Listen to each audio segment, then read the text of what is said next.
very warm welcome, please, to Christy O'Donnell. Thank you very much, Christy.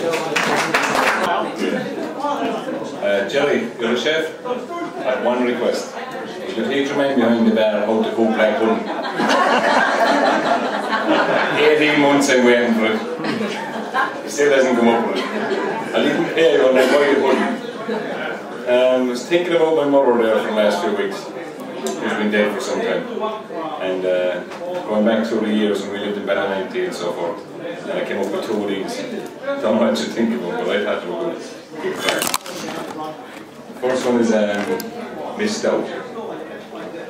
I missed out on a lot when I was just a kid. There never was time to do the things that other children did. In our house there was always someone with a need. And if it wasn't clothes or shoes, there was an extra mouth to feed. There was 15 of us living at home back then. And like most families, we just accepted, not how, but when. No different than any family, and times were fairly tough. All living from day to day, hoping whatever we did was going to be enough. I never had new clothes, so that everyone was there. Hand-me-downs were all I ever had to wear. In the kitchen was a cobbler's anvil, and it's full of nails and tacks. Where shoes were mended, swords and heels were all nailed back. We had patches on our sleeves to hide a warm elbow hole. No variation for breakfast, always porridge there in the bowl. A part-time job in the butcher's when I had finished school. Looking at the other kids through the window, sure I felt just like a fool. But my wages were in cash, there were always food to eat. Brought home to the mother, a pot, waiting just for me. And with family to feed, there wasn't a plate left unclean. In a 4-bedroom house, we were 1 in all 50. There were other homes like ours up and down that street, all with much the same story, no matter who you greet. We had a never-ending pot that sat upon our kitchen stove. The streets were quieter then, no cars, nobody drove.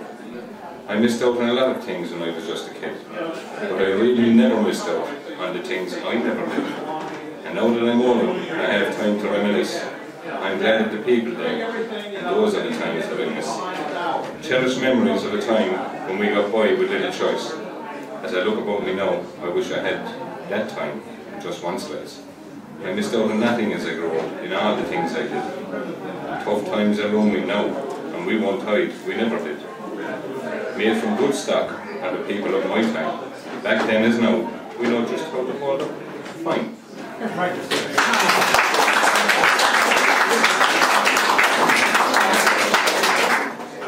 This one I wrote about my mother. I had a dream about her. Scared the living shite out of me. She usually did. God, it's a nightmare. While sleeping soundly on my bed one night, my mother appeared, giving me an awful fright, which was not new, as she usually scared the shite out of me, for I was always up to no good, and she just had to see. There were 15 of us at home, and it was always a fight. 10 girls, and the boys who were never going to be right. Mother, I asked, deep in the so-called dream, answer me something, and this time, please, try not to scream. Why didn't you have one of each of us, like one after the other? Shut your inquisitive trap, she said. If you must know, ask your father. Then she'd hang out the window and call each one of us in for tea. Every child in the street would stop and listen, then would leave. And with all the windows still wide open all over the house, come in, ye Japs bastards, she roared. Our supper goes to the mouse. And for years, each of us checked the mirror with our eyes, confused yet afraid to say that she was telling lies. So I asked her in my dream why she called us so. We all looked alike, and perhaps maybe she didn't know. Your grandfather, she said, went off and he fought in the war. And when we were growing up, it's how he called us from afar. And why also, mother, did I have to wear hand-me-down clothes? He made me wear a night dress, I'd rather have froze. Why, dearest mother, did we never have enough food? And why did all the girls seem always in a lousy mood? Why was it hard for me as I was growing up? And why did we never, ever have a handle on any bloody cup? When in the china cabinet there were cups and saucers spare. But when we sat down to tea, there was never any there. Stop with all your questions, you're driving me damn wild. Go look at your own bloody mirror, you're no longer a stupid child.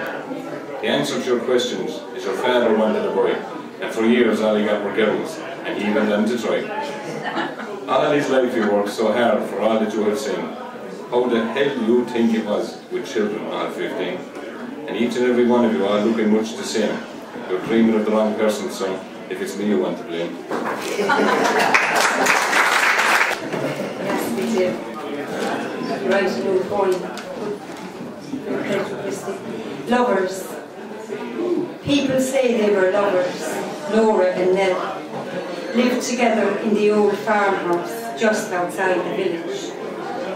Lived life on impulse, foreign holidays, go-karting, concerts. Walked the dogs in the evenings, and on Sunday afternoons went on long drives in the countryside, returning home at twilight to dine, share a bottle of wine. Swore they would spend the rest of their days together. But at a family wedding, Laura slipped back into the arms of her ex-husband, and Nell slipped deep into the dark. Thanks very much.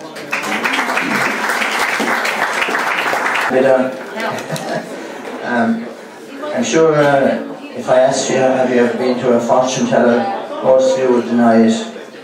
But am I right? I haven't been to a fortune teller either. Except the women. Yeah. But I'm suggesting at this point that there is one fortune teller who will tell the truth. It's at the end of the poem. Fortune teller. Reader was a palm reader's regular. Once she labelled her reader a seer, one who could look into the seeds of time. So I asked Rita if she had any news concerning the half-time score, or if she even fancied Cork's chances. As can be, she burst out laughing before letting me know that she had spent most of the day at a psychic fair, had spent €10 going the door, plus €50 to have her fortune read. So she had no time to find out the score. I reported I'd heard from Roger that Cork were down a few goals at half-time, but Breda bet that even if they were dead and buried, they always had some trick up their sleeves, somehow to claw their way back. What's more, it was still only 4 o'clock, so the final whistle wasn't blown yet, and besides, who knows what's round the corner, except if she asked the undertaker, he'd be fair accurate about the future. Tom outside the fairgrounds. Limerick 1 by 2 points. Limerick 3 share. That's the spirit, that's the right spirit. Our next poet, we look forward to it. Joe Healy, please come up and give us a nomination. Be sure to mention your wonderful event outside the meeting this coming Friday night, please. So if you want to get a chance to heckle Johnny Brown, this could be a big chance. So 2 poems here, Cat's Eyes. Cat's Eyes. If poetry is an animal, I say she's a cat who adopts you, the untamable underdog. At your peaceful, empty backyard of years, suddenly a feline appears with spells and pointy ears, still wet from the Nile. You become her mummy, milk in a bowl, seeing, demanding more. She hunts at dusk and dawn, drops dead mice at your door, her Tom calls and keeps you asleep. She gets indoors under your skin, swapping identities, you metamorphose to a puss. Travel Wordsworth's fields for 3 years. Finally, whittled down to skin and bone, you find a cottage, adopt a poor innocent owner who does not know what lies ahead. Thank you. This poem features my next door neighbour who's from Kilmeedy, Pat. Pat is he's special needs. He's deaf and dumb, and he's a member of the deaf community, I should say.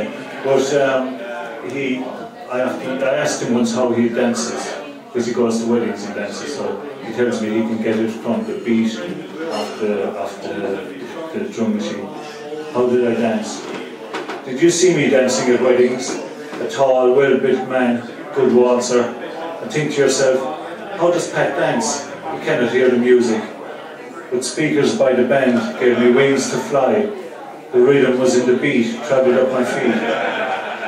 How did I love? I just returned all the family tenderness, keeping a special place in Marianne. How did I make friends? Companions came to me, returned honestly. Did I know beauty?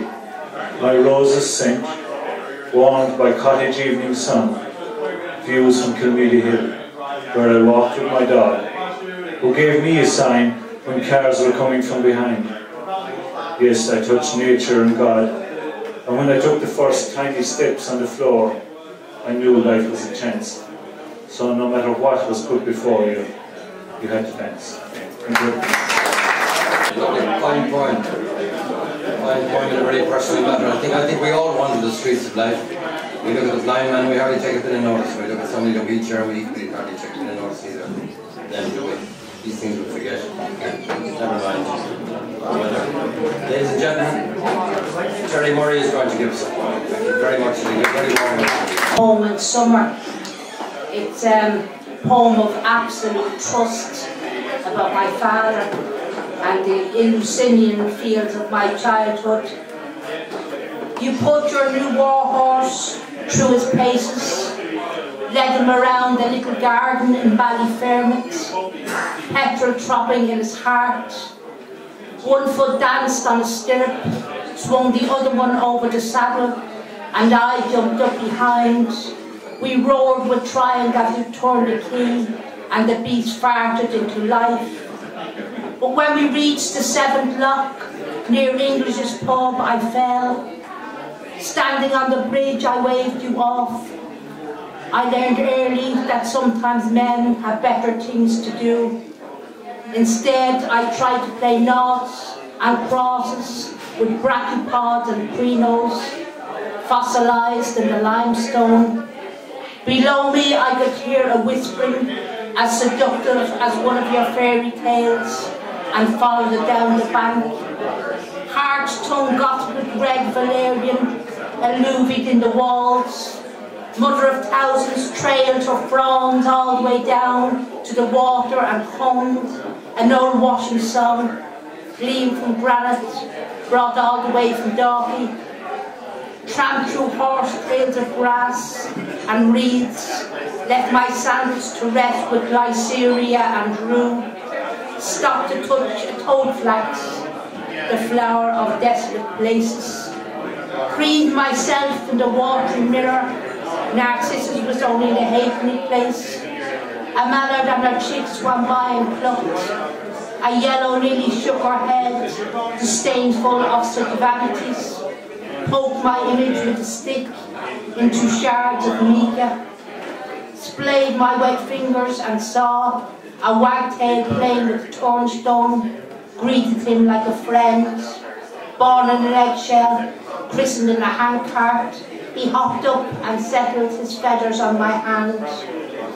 I could hear the engine in the distance before you stopped and scrambled down the bank, calling out my name. Tessie, me heart, me chingy. In your amber eyes were trapped small specks of anger and pain. Your fingers shook as you plucked a lollipop of pink clover from my mouth. Through the fabric of my summer dress, I could feel the welts in your shoemaker's hands. Before you swung me into the air, I was a fuchsia, held on a graceful stem. I think I lost my fear of death that day, and never could accept the concept of hell. My childish wisdom knew it for what it was, just a shadow projected from the darkest part of the self.